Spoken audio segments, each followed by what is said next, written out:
గచ్చిరోలి జిల్లాలో పోలింగ్ రోజు కదలికలు మొదలయ్యాయి.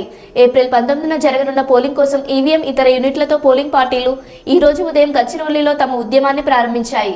295 పోలింగ్ ఇండియన్ ఎయిర్ ఫోర్స్ మరియు ఇండియన్ ఆర్మీకి చెందిన 3MI-17 మరియు 4LH హెలికాప్టర్ల సహాయంతో 68 బూతులకు చెందిన సిబ్బందిని గచ్చిరోలిలోని వివిధ సున్నితమైన మరియు అతి సున్నితమైన ప్రదేశాల్లో హెలికాప్టర్లలో దింపుతున్నారు.